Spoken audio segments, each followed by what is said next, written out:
तो गाइस, तो स्वागत है आपका अपना चैनल मेंटोर कार्तिक में। जैसा कि हमारा सेमेस्टर 4 का सीरीज चल रहा था, तो आज हमारा नया टॉपिक है, बहुत ही इम्पोर्टेंट टॉपिक है। आज हमारा टॉपिक क्या नाम है? तो हमारा टॉपिक का नाम है भारत शासन अधिनियम 1935, जो कि बहुत ही इम्पोर्टेंट है ये वाला। ठीक है, क्योंकि ये पेपर में आपको देखना ही इसको ये क्वेश्चन आता है भारत शासन अधिनियम का। ठीक है, 1935 का, या तो इसका विशेषता या फिर इसका सच समालोचनात्मक अध्ययन करने बोलेगा, यानी कहने का तात्पर्य है इसका दोष और गुण के बारे में लिखने बोलेगा, या फिर भारत शासन अधिनियम 1935 का टिप्पणी करने आएगा। ठीक है, कुछ भी आए तो आपको इसके बारे में लिखना है। तो इसका क्या क्या विशेषता था, ठीक है, उसके बारे में आज हम इस वीडियो में जानेंगे। तो वीडियो को अंत तक देखिएगा। ठीक है, तो चलिए आते हैं, वीडियो को स्टार्ट करते हैं।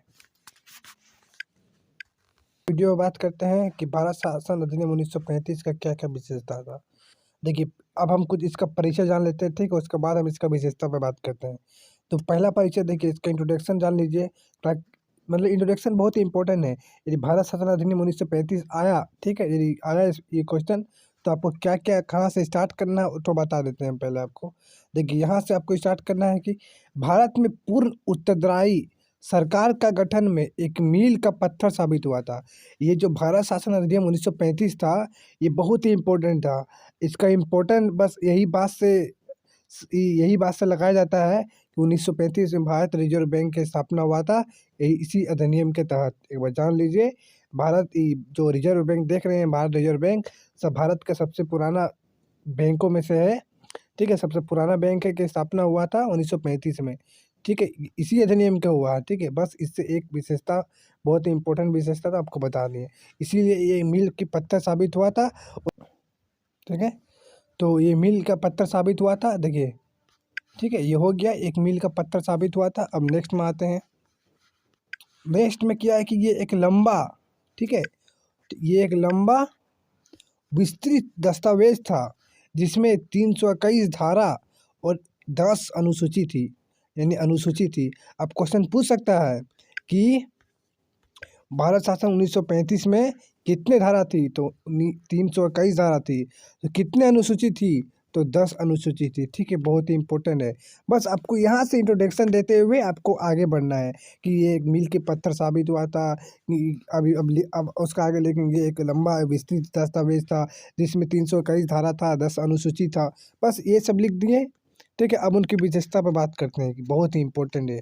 इनका विशेषता का ही बोले, बहुत ही इम्पोर्टेंट है इसका विशेषता। ठीक है, अब हम इसके कम से कम 10 विशेषता बारे में जानकारी। बस आपको क्या याद रखना है?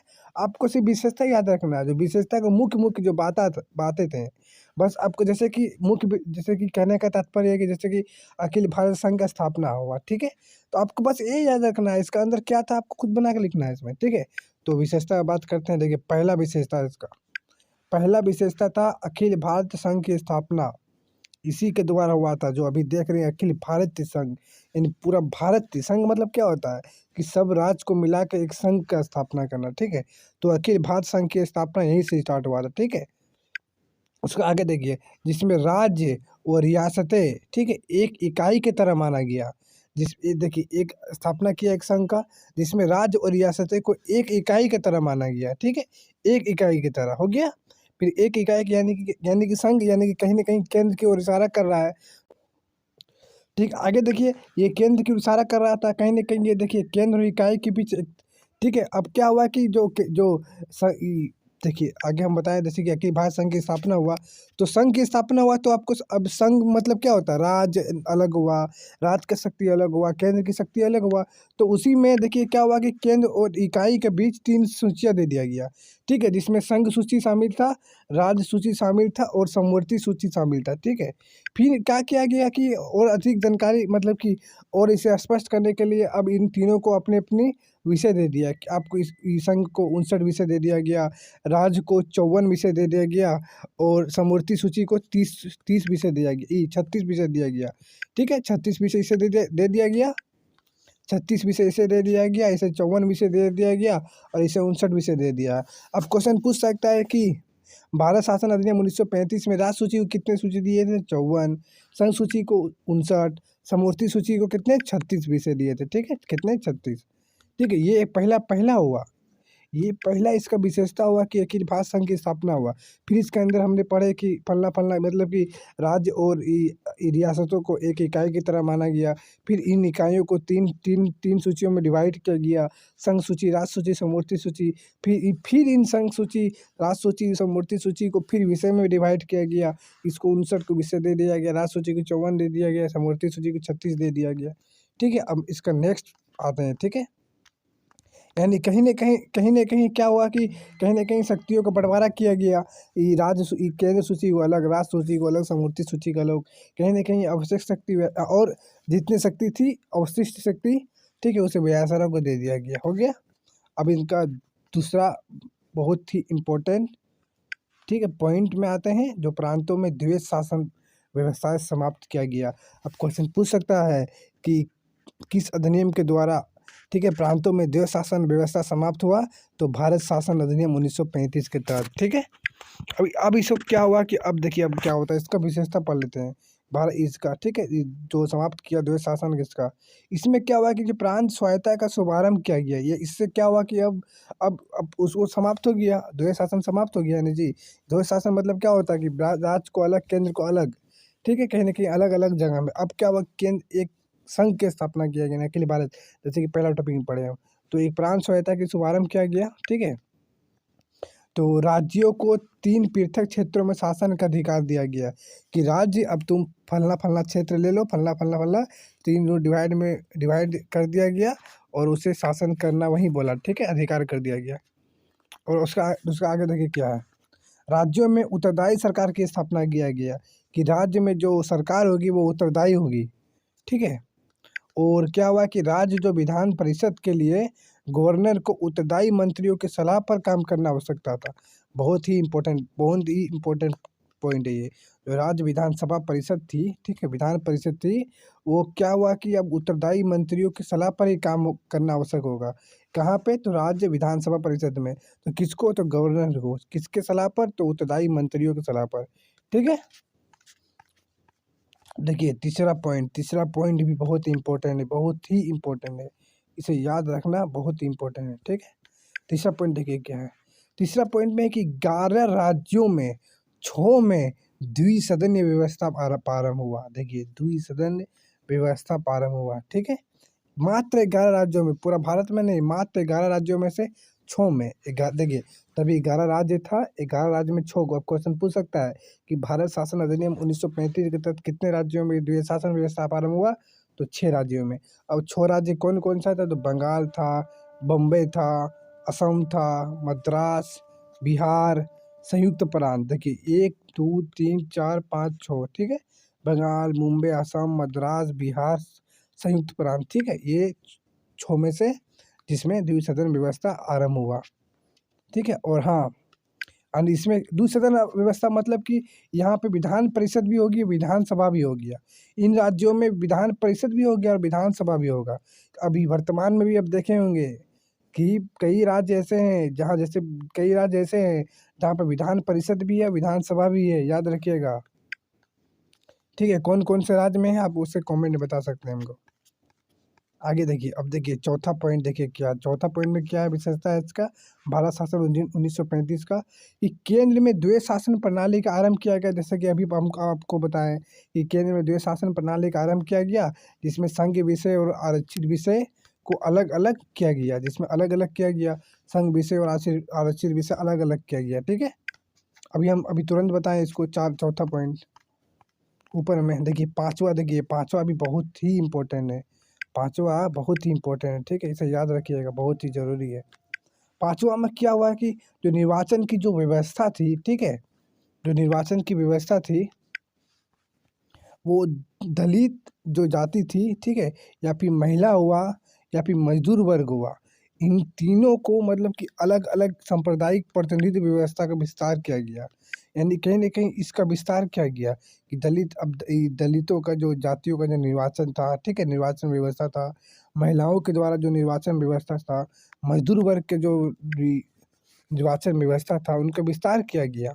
ठीक है, सांप्रदायिक प्रतिनिधि व्यवस्था का विस्तार किया गया। ठीक है, ये मतलब कहने का अर्थ कि जो दलित जाति का जो अलग निर्वाचन व्यवस्था था उसको अलग थोड़ा और अधिक विस्तार किया गया। महिलाओं का जो निर्वाचन व्यवस्था था उसका और थोड़ा विस्तार किया गया। ठीक है, वही कहने का तात्पर्य था, बहुत ही इम्पोर्टेंट है। 6 व्यवस्था देखिए, भारत शासन अधिनियम 1935 का संघ लोक सेवा आयोग। ठीक है, संघ लोक सेवा आयोग और एगो, ठीक है, ये हुआ एक संघ लोक सेवा आयोग और ये हुआ लोक सेवा आयोग जो 1919 में बनाया गया था। ठीक है, संघ लोक सेवा आयोग में क्या हुआ कि जो प्रांत सेवा आयोग था 1926 में केंद्र लोक सेवा आयोग में गठन हो गया। देखिए यही बात, देखिए बहुत ही इंपॉर्टेंट होने वाला है। ठीक है, जो संघ लोक सेवा आयोग था, ठीक है, 1919 में जो बना था, और जो प्रांत सेवा आयोग था जो 1926 में केंद्र लोक सेवा आयोग गठन हुआ। ठीक है, 1926 में केंद्र लोक सेवा आयोग गठन हुआ। क्या हुआ कि 2 या 2 से अधिक राज्यों के लिए संयुक्त सेवा का गठन किया गया। देखिए संयुक्त सेवा, ठीक है, कहीं ना कहीं संयुक्त सेवा का गठन किया गया। ये देखिए यहाँ पे दिया हुआ। ठीक है, 2 या 2 से अधिक राज्यों के लिए एक संयुक्त सेवा आयोग के ये स्थापना किया गया, जिसे क्या कहा गया, लोक सेवा आयोग। ठीक है, लोक सेवा आयोग किया गया। ठीक है, यही यूपीएससी वाला। ठीक है, आगे देखिए 7वां नंबर। देखिए 7वां नंबर में क्या हुआ कि जो मताधिकार का विस्तार किया गया। 10% जनसंख्या का अधिकार दिया गया कि आप 10% अधिक जनसंख्या को भी, मतलब कि भारत में जितने भी जनसंख्या थी तभी, ठीक है, उसमें से 10% जनसंख्या को मताधिकार का अधिकार दिया गया कि नहीं तुम मतदान कर सकता है। ठीक है, और सीमित मात्रा में। देखिए 1919, ये तो 1935 का है, ये तो आपको 1935 का बता रहे हैं हम कि 1935 में इसका 10% विस्तार किया गया। लेकिन 1900, देखिए 1 मिनट, थोड़ा सा डिस्टर्ब हो रहा है यहाँ पे। ठीक है, यहाँ पे थोड़ा नीचे कर देते हैं। 1919 में क्या हुआ कि सीमित मात्रा में था, जिसका पास संपत्ति था वही मतदान करता था, जिसका पास शिक्षा था वही मतदान करता था।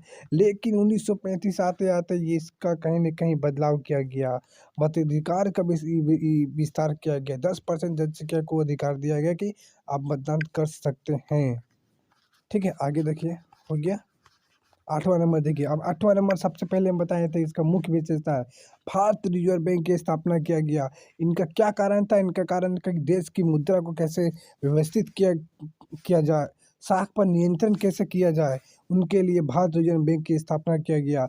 बहुत ही MBBI क्वेश्चन है ये वाला। ठीक है, अब क्वेश्चन बार बार यूपीएससी, मतलब हर एग्जाम में क्वेश्चन पूछा जाता है ऐसे ऑब्जेक्टिव में कि भारत रिजर्व बैंक की स्थापना किस अधिनियम के द्वारा हुई थी, तो भारत, ठीक है, अधिनियम 1935। ठीक है, 9वां नंबर में आते हैं। देखिए 9वां नंबर में क्या हुआ कि 1937 में संघ न्यायालय की स्थापना किया गया। बहुत इंपॉर्टेंट है, संघ न्यायालय की स्थापना 1935 के तहत हुआ था। ठीक है, 10वां नंबर देखते हैं, इंपॉर्टेंट है बहुत ही। भारत शासन अधिनियम 1858 जो था, उसमें क्या था कि भारत परिषद भी था। ठीक है, जो उसको समाप्त कर दिया गया। ठीक है, जो 1858 में जो भारत शासन अधिनियम आया था, वो भारत परिषद समाप्त कर दिया गया। ठीक है, तो ख़त्म हो गया। ठीक है, इनका क्या क्या विशेषता था, हम 10 को लगभग विशेषता बताएं जो कि बहुत ही इम्पोर्टेंट था। ठीक है, तो वीडियो अच्छा लगा तो अपने दोस्तों को भी शेयर कर दीजिएगा कि वो चाहे जिसका भी यूपीएससी मेंस का भी, जिसका यूपीएससी मेंस में भी सहायता होगा, चाहे जो भी एग्ज़ाम हो, चाहे बीपीएससी हो, जेपीएससी हो, ठीक है, यूपीपीएससी हो, ठीक है, पीसीएस का हो, ठीक है, कोई का भी हो, चाहे एसएससी के लेवल का लिए हो, उनके, या भी सेमेस्टर 4 के लिए तो स्पेशल बनाए हैं हम ये वीडियो। ठीक है, तो